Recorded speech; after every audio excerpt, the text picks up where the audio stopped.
സുഹൃത്തുക്കളെ, ഞാൻ ഇന്നലെ കണ്ടൊരു വിഷമകരമായിട്ടുള്ള വാർത്തയാണ്. എന്താണെന്ന് വെച്ചാൽ തിരുവനന്തപുരം, അതായത് നമ്മുടെ സംസ്ഥാനത്തിൻ്റെ നെറുകയിലിരിക്കുന്ന സ്ഥലം പേരൂർക്കട.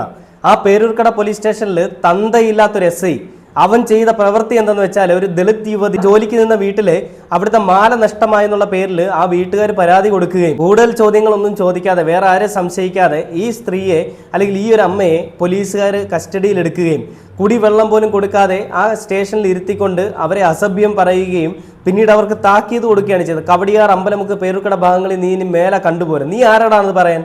നീ ഒരു SI ആണെങ്കിൽ നിനക്ക് ആദ്യം കേസുകൾ കണ്ടുപിടിക്കാനുള്ള കഴിവ് വേണം. ആരെങ്കിലും പറഞ്ഞതിൻ്റെ പേരൊന്നുമില്ലാത്തവരെ പിടിച്ച് അകത്തിട്ടിട്ട് അവരുടെ അടുത്ത് കാണിക്കുന്ന ആണത്തമല്ല ആണത്തം എന്ന് പറയുന്നത്. അത് വെറും തന്തയില്ലായ്മയാണ് നീ കാണിച്ചത്. എൻ്റെ പേരിൽ എന്താ ഇപ്പോൾ ഉണ്ടായത്? ഇവന് സസ്പെൻഷൻ കിട്ടി. അവൻ കാണിച്ച പരിപാടി എന്താണെന്ന് വെച്ചാൽ, കുടിവെള്ളം പോലും കൊടുക്കാതെ ആ പാവം പിടിച്ച സ്ത്രീയെ പിടിച്ച് അവിടെ ഇരുത്തിയിരുന്നു. അതിനുശേഷം ആ സ്ത്രീക്കുണ്ടായ മാനഹാനിക്ക് അല്ലെങ്കിൽ ആ മാനനഷ്ടത്തിന് നിങ്ങൾ കേസ് കൊടുത്തേ മതിയാകണം. ഇവന്മാരെ പോലെ ജാതി സ്പിരിറ്റ് ഉള്ളവന്മാരെ സർവീസിൽ നിന്ന് ഡിസ്മിസ് ചെയ്യാൻ പറ്റണം നമ്മുടെ പിണറായി സർക്കാരിന്.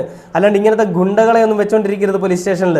കുറേ ഗുണ്ടകളുണ്ട് തിരുവനന്തപുരത്ത് തന്നെ. പല സ്റ്റേഷനിലും നമുക്കറിയാം ഗുണ്ടകൾ മാത്രമാണ് പോലീസ് സ്റ്റേഷനിൽ ഇരിക്കുന്നത്. തല മൊട്ടയടിച്ചും തല മൊട്ടയടിക്കാതെയും കുറേ അവന്മാരുണ്ട്. ഇവന്മാർക്കൊക്കെ നല്ല തക്കതായ മറുപടി കൊടുക്കാൻ സാധിക്കണം. ഇവന്മാരൊക്കെ തോന്നിയ പോലെ നടക്കുകയാണ്, അഴിച്ചുവിട്ട പോലെയാണ് നടക്കുന്നത്. ആഭ്യന്തരം എന്ന് പറയുന്ന സാധനത്തിനെ പറയിപ്പിക്കാൻ വേണ്ടിയിട്ടുള്ള ആളുകളാണ് ഇപ്പോൾ പോലീസുകാർ. നല്ലവരില്ല എന്നല്ല, 100ൽ 50% നല്ലവരാണെങ്കിൽ 50% ചെറ്റകളാണ്. ആ ചെറ്റകളെ പറ്റിയാണ് ഞാൻ പറയുന്നത്. അപ്പോൾ ആ അമ്മയ്ക്ക് പറയാനുള്ള വാക്കുകൾ ഞാനൊന്ന് പ്ലേ ചെയ്യാം. അതിനുശേഷം നമ്മുടെ വീഡിയോയിലേക്ക് വരാം. ഇച്ചിരി ഉറങ്ങുമ്പോൾ തന്നെ വീണ്ടും വിളിച്ച് എന്നെ വീട്ടിൽ ചോദ്യം ചെയ്തു. അങ്ങനെ രാവിലെ ഒരു സമയം അറിയത്തില്ല, ഒരു 8-7 മണിയാകും തോന്നുന്നു. ഈ ഓമന ഡാനിയുടെ മകളും അവിടെ ഓടി വരികയും SIയുടെ റൂമിലോട്ട് ഓടി കയറിപ്പോയി എന്നെ റൂമിലേക്ക് വിളിച്ചപ്പോൾ ഓമന ഡാനിൽ പറഞ്ഞു, ബിന്ദുവിന് വെറുതെ വിടുകയാണ്, ബിന്ദുവിൻ്റെ മക്കളെ ഓർത്ത് ബിന്ദുവിനെ വെറുതെ വിടുകയാണ്, എൻ്റെ സാധനം പോണെങ്കിൽ അങ്ങ് പോട്ടെ എന്നും പറഞ്ഞു. അപ്പോൾ SI പറഞ്ഞു, അവർക്ക് പരാതിയില്ല, ബിന്ദുവിന് പോവാം എന്നോട് പറഞ്ഞ് ഞാൻ 3 ദിവസം ജോലി ചെയ്ത പൈസ ഞാൻ മേടിച്ചു. 1500 ഞാൻ മേടിച്ച് ഞാൻ വെളിയിൽ വന്നു. അവിടെ വെളിയിൽ വന്നിട്ട് വീണ്ടും എന്നെ വിളിച്ചു. എനിക്കൊരു കാര്യം പറയണമെന്ന് SI പ്രസാദ് പറഞ്ഞു. ഞാൻ എന്ത് സാർ? അത് ഈ കവടിയാർ അമ്പലമുക്ക് ഭാഗത്തൊന്നും എന്നെ കണ്ടുപോകരുത്, നാട് വിട്ടു പോവാൻ.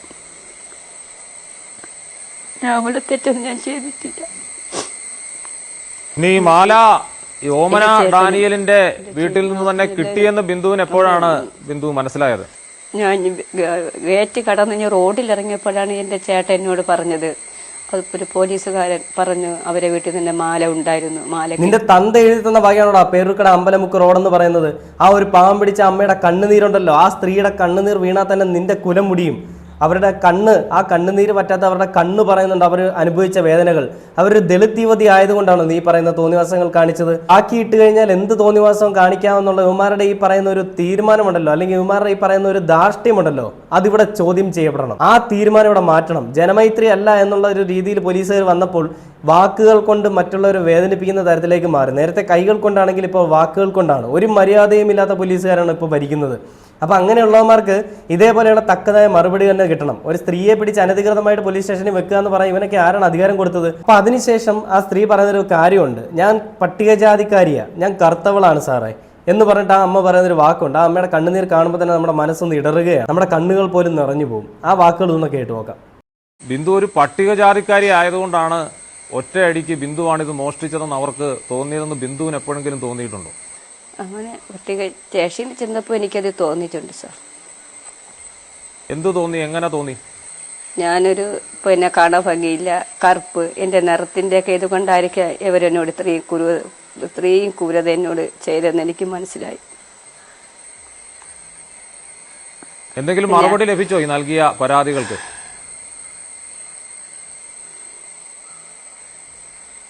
പട്ടികജാതി കമ്മീഷൻ ഓഫീസിൽ നിന്ന് വിളിച്ചിരുന്നു. ഞാൻ പോയി, നമ്മളവിടെ ചെന്നു, പരാതി സാറിനെ കണ്ടു, സംസാരിച്ചു. അവിടെ മൊഴി കൊടുക്കാൻ പറഞ്ഞു. മൊഴി കൊടുത്തിട്ട് ഇനി 20 ദിവസം കഴിഞ്ഞിട്ട് വിളിക്കും, അപ്പോഴും വരണമെന്ന് പറഞ്ഞു. ഈ 2 പാർട്ടിക്കാരെ വിളിക്കുമ്പോൾ ബിന്ദു വരണമെന്ന് പറഞ്ഞു. അമ്മയോട് എനിക്ക് പറയാനുള്ളത്, നിങ്ങൾ ആ നിന്ന വീട്ടിൽ അവർക്കെതിരെ പരാതി കൊടുക്കണം, മാനനഷ്ടത്തിന് കേസ് കൊടുക്കണം. ലക്ഷങ്ങൾ നിങ്ങൾക്ക് നഷ്ടപരിഹാരം തരാൻ അവർ ബാധ്യസ്ഥരാണ്.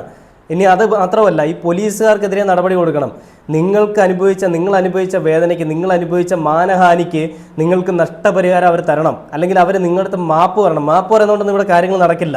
നിങ്ങൾ അനുഭവിച്ച വേദനയ്ക്ക് നിങ്ങൾക്ക് അവർ നഷ്ടപരിഹാരങ്ങൾ തന്നാൽ അത് മാത്രമായിരിക്കണം നിങ്ങളുടെ വിജയം എന്ന് പറയുന്നത്. ഒരിക്കലും ഈ ഒരു കേസിൽ നിന്ന് പിന്മാറിപ്പോകരുത്. നിങ്ങൾക്ക് കിട്ടാനുള്ള ആനുകൂല്യങ്ങൾ നിങ്ങൾ വാങ്ങിയേ ആവണം. എന്തെങ്കിലുമൊക്കെ കളറിൻ്റെ ജാതിയുടെ പേരിൽ ഈ തോന്നിവാസങ്ങൾ എന്തും കാണിച്ചു കൂട്ടാമെന്നുള്ള യുവമാരുടെ ധാർഷ്ട്യത്തിനെയാണ് നമുക്കിവിടെ ചോദ്യം ചെയ്യേണ്ടത്. ആ ചോദ്യം ചെയ്യേണ്ടത് നിങ്ങളെപ്പോലെയുള്ള ആളുകൾ തന്നെ രംഗത്തേക്ക് വരണം.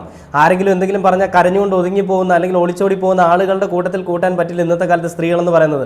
അതുകൊണ്ട് തന്നെയാണ് ഈ ബിന്ദു എന്ന് പറയുന്ന ഈ ഒരു അമ്മ അല്ലെങ്കിൽ ഈ ഒരു ചേച്ചി, ഈ ഒരു പെങ്ങള്, ഇവർ അവിടെ പോയിട്ട് പോലീസ് സ്റ്റേഷനിൽ പോയിട്ട് അല്ലെങ്കിൽ പറയുന്ന മാധ്യമങ്ങൾക്ക് മുൻപിലേക്ക് ഈ വന്നിട്ട് പരാതി ഉന്നയിക്കുന്നത്. അപ്പോൾ ആ പരാതി ഉന്നയിച്ചതിൻ്റെ പേരിൽ തന്നെ മുഖ്യമന്ത്രിയെ കാണാൻ പോകുന്നുണ്ടെന്ന് ഈ പറയുന്ന ബിന്ദുവിൻ്റെ കുടുംബം പറയുകയുണ്ടായി. അങ്ങനെ ആ പറയുന്ന പോലീസുകാരനെ സസ്പെൻഡ് ചെയ്തിട്ടുണ്ട്. നമ്മുടെ പിണറായി സർക്കാരിൻ്റെ ദളിതരോടുള്ള സ്നേഹം എന്താണെന്നുള്ളത് ഈ ഒരു വീഡിയോ കാണുമ്പോൾ തന്നെ നമുക്ക് മനസ്സിലാവും. അധികം വീഡിയോ ഒന്നും പ്ലേ ചെയ്യേണ്ട ആവശ്യമില്ല. ഒരുപാട് വീഡിയോ ഉണ്ട്, പക്ഷെ എല്ലാം ഒന്നും ഞാൻ പ്ലേ ചെയ്യുന്നില്ല. കാരണം നമുക്കത് കണ്ടിരിക്കാൻ പറ്റില്ല. അവരുടെ ആ കണ്ണുനീര് കാണുമ്പോൾ തന്നെ നമുക്കറിയാം ആ അമ്മ ഒന്നും ചെയ്തിട്ടില്ല എന്നുണ്ടെങ്കിൽ പോലും അവരെ എത്രത്തോളം വേദനിപ്പിക്കാമോ അത്രമാത്രം വേദനിപ്പിച്ചിട്ടുണ്ടെന്നുള്ളത് നമുക്ക് മനസ്സിലാവും. പലരുടെയും വിചാരം വീട്ടിൽ ജോലിക്ക് വരുന്നവരെല്ലാം അവരുടെ അടിമകളാണെന്നാണ്. ഈ കാശുള്ളവൻ്റെ തോന്നിവാസങ്ങളാണ് നമ്മളിവിടെ കാണുന്നത്. നിങ്ങൾ കാശുണ്ടാക്കുന്നത് നിങ്ങളുടെ കഴിവും നിങ്ങളുടെ വീട്ടിൽ പണിക്ക് വരുന്ന അവരുടെ കഴിവില്ലായ്മയോ അല്ല, അവരുടെ തൊഴിലില്ലായ്മയാണ്. അവർ നിങ്ങളുടെ വീട് വൃത്തിയാക്കും, പക്ഷെ നിങ്ങളുടെ മനസ്സ് വൃത്തിയാക്കാൻ അവരെ കൊണ്ട് സാധിക്കില്ല. അപ്പോൾ കാശുള്ളത് കൊണ്ട് എന്തും കാണിക്കാം, കാശില്ലാത്തവനെ എന്തും ചെയ്യാം, അല്ലെങ്കിൽ നിറമില്ലാത്തവനെ അല്ലെങ്കിൽ സൗന്ദര്യമില്ലാത്തവനെ എന്തും പറയാം. കളറാണ് അല്ലെങ്കിൽ മുടിയാണ് മറ്റുള്ളവർ പലർക്കും പ്രശ്നം. പോലീസുകാർക്കും അത് തന്നെയാണ്. കളറില്ല, മുടി കൂടുതൽ വളർത്തി കഴിഞ്ഞാൽ കഞ്ചാവാണ്. ഇനി പാൻറ്റൊക്കെ വലിയ ഡിസൈനിലുള്ള പാൻറ് ഇട്ട് ഡ്രസ്സൊക്കെ വലിയ ഡിസൈനിലുള്ള ഇട്ട് കഴിഞ്ഞാൽ അതും കഞ്ചാവാണ്. ഇനിയും റോഡിൽ കൂടി എന്തെങ്കിലും തല ഇറങ്ങി ഒരുത്തം വീണ് കിടന്നാൽ അവൻ വെള്ളമാണ് എന്ന് പറയുന്ന ഒരു പോലീസുകാരും എന്ന് പറയുന്ന സമൂഹമാണ് നമുക്കുള്ളത്. രണ്ട് നീതി ഉണ്ടെന്നുള്ളത് നമുക്കറിയാം. അപ്പോൾ അങ്ങനെ ഇരിക്കെ ഈ പറയുന്ന ഈ ഒരു അമ്മയോട് ചെയ്ത ഒരു ക്രൂരതയ്ക്ക് അതിന് തക്കതായ മറുപടി കിട്ടണം, അല്ലെങ്കിൽ അവനെ ഡിസ്മിസ് ചെയ്ത് കളയണം. ഇങ്ങനത്തെ ജാതി സ്പിരിറ്റ് ഉള്ളവന്മാർ ഒരു കാരണവശാലും ജനങ്ങളെ സേവിക്കുന്നവന്മാരാവാൻ പാടില്ല, അല്ലെ ജനസേവകരാവാൻ പാടില്ല. അങ്ങനെ ആയിക്കഴിഞ്ഞാൽ ഇവൻ ഇന്ന് ഇത് പറയും, നാളെ ഇവൻ വീണ്ടും ഇത് മാറ്റി പറയും. കാശുള്ളതുകൊണ്ട് ഇവൻ വേണമെങ്കിൽ കാശ് കൊടുത്ത് ഒതുക്കി തീർക്കാൻ ശ്രമിക്കും. പക്ഷേ ആ അമ്മയോട് എനിക്ക് വീണ്ടും ഞാൻ പറയുകയാണ്, നിങ്ങൾ ഈ കേസിൽ നിന്ന് പിന്നോട്ട് പോകരുത്. നിങ്ങൾ മുന്നിലേക്ക് തന്നെ നിൽക്കണം. നമ്മൾ ശക്തമായിട്ട് അല്ലെങ്കിൽ നിങ്ങൾ ശക്തമായിട്ട് നിന്നെങ്കിൽ മാത്രമേ നമ്മുടെ സമൂഹത്തിൽ നിലനിൽക്കുന്ന വേടൻ എന്ന് പറയുന്ന വ്യക്തി നിലകൊള്ളുന്ന ഈ ഒരു കാര്യങ്ങൾക്ക് വേണ്ടിയിട്ടാണ്. വേടൻ മുന്നേ തന്നെ പറഞ്ഞിട്ടുള്ള കാര്യങ്ങളുണ്ട്, ഞാൻ തമ്പുരാനല്ല എന്നൊക്കെ പറഞ്ഞിട്ടുള്ള പാട്ടുകളുണ്ട്. പക്ഷേ അതെല്ലാം മുന്നോട്ട് വെക്കുമ്പോഴും ഇപ്പോഴും നല്ല രീതിയിൽ ജാതി സ്പിരിറ്റ് അല്ലെങ്കിൽ ജാതീയത പറഞ്ഞുകൊണ്ട് നടക്കുന്നവന്മാരുണ്ടെന്നുള്ളത് നോക്കുമ്പോൾ വളരെ ബുദ്ധിമുട്ടുള്ളൊരു കാര്യം തന്നെയാണ്, അത് ഓർക്കുക എന്നുള്ളത് തന്നെ. അപ്പോൾ ഇങ്ങനെയുള്ളവന്മാർക്ക് തക്കതായ മറുപടി കൊടുക്കാനായിട്ട് നമ്മുടെ സർക്കാരിന് സാധിക്കട്ടെ. ഇവനെ ഡിസ്മിസ് ചെയ്ത് കളയുക എന്നുള്ളൊരു കാര്യം കൂടി പറഞ്ഞുകൊണ്ട് ഈ ഒരു വീഡിയോ ഇവിടെ അവസാനിക്കുകയാണ്. എന്നാലും എന്തൊരു കഷ്ടമാണല്ലേ.